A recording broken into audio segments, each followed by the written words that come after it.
everyone's ready, then I will go ahead and get started.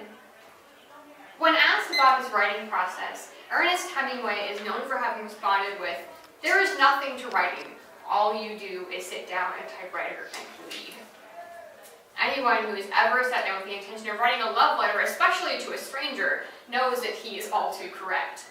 See, I know it sounds weird to have me stand in front of you and tell you that I, in my spare time, write love letters to strangers. However, let me defend myself for a minute. I am not the kind of person who will sit down and pour my heart out to in declaration of love to someone I have never met. That's not what this is all about. There's nothing Valentine's Day about this. The reality of it is that a love letter to a stranger is all about letting someone know that they're not alone in this world, and that they're not alone in their struggles and the things they may or may not be going through. It's all about talking to a person, reminding them that they're loved, and not always in a romantic fashion. So, in this speech, I'm going to talk a little bit about why love letters are important in telling my story regarding love letters, how I started writing them, why I write them, how they're meant to work, and a little bit of practical advice on how to go about writing one yourself. I wrote my very first love letter in October of 2016, entirely by accident. It was actually for a rather selfish motivation. I was sitting in a coffee shop and I thought I'd be the really cool person who learned how to sketch all the other faces in the coffee shop with me. I wanted to be the super mysterious person who left behind those who I was supposed to find. But I couldn't draw to save my life, so I did the next best thing, which was to write a letter. But as I started writing and as I continued talking about what was going on in my heart, I started talking about the importance between light and darkness in our lives, and I realized how important it actually was what I was trying to say. That the words on the page were more than my selfish intentions. That this actually couldn't be a one-time thing. In fact, I got so engrossed in my writing that I didn't even notice when the girl got up and left. When she did, I left the letter in her chair anyway, hoping that she might come back for it, but I walked away knowing that this couldn't be a one-time thing. This selfishly written coffee shop letter became the first of a series of letters that stretched all over the greater Seattle area, in coffee shops, libraries, grocery stores, parking garages, everywhere. The letters began to populate my life like nothing else ever had. It became a form of blessing for my life and for those around me, in a way that stretched so much farther beyond my original instigated selfish intentions. It became something so much bigger than my whole self, because it's not, in the end, the letters heal you, it's that they just remind you that you're not alone in the world, and that everything's going to be okay, and that it's a whole big movement that I can't help but want to be a part of.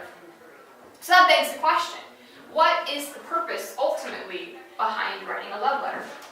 Well, I write letters to anonymous people living in specific situations. So, for a few examples, I'll write a letter to a lonely person and leave it somewhere and believe and pray that God will lead that person to that letter. And so, oftentimes I'll write words of love to a lonely person, words of life for a grieving person, someone who has just watched someone they love die. Someone who's been to a funeral and been through the grieving process and still hasn't come to terms with the loss that they've suffered. Someone who feels as if they're, ready to go back to work, and if they're ready to return to normal life, but their heart still isn't in the right place yet. See, we have to accept this idea of being in process as people, and I write about that a whole lot. See, oftentimes, I find that in response to a world tragedy, all that I can do is write to a world in mourning. See, I find that that's my only response now when it comes to world tragedies, such as the tragedy that happened in October of last year when 52 people died in a shooting in LA. See, I thought that I was the only person grieving those 52 people I had never met. However, when I walked into a Starbucks on the Thursday afterward, I realized that I wasn't the only one. When I saw a 40-year-old man crying over a copy of the New York Times. I left the letter on his newspaper and left because I knew that if I stayed, we'd both wind up crying and I'd just be a mess. So I let my words do the talking in that situation. But the most important letter you can ever write is to a person seeking God. And they may not even know they're seeking God, but It's very important to understand that I don't directly mention God in my letters. Not because I'm ashamed of him, not because I don't want people to know that I'm a Christian. In fact, it's because of that I don't mention God directly a lot. See, the whole point of a letter is not to change someone's life. A letter doesn't have that power. A letter can't change the trajectory of someone's path. However, it can get a foot in the door. It can make them ask questions around whether or not God is real. So I write about faith. I write about love. I write about the things that are important to me in context of God, and I talk about my faith a lot because that makes people wonder, how can one person have this kind of faith?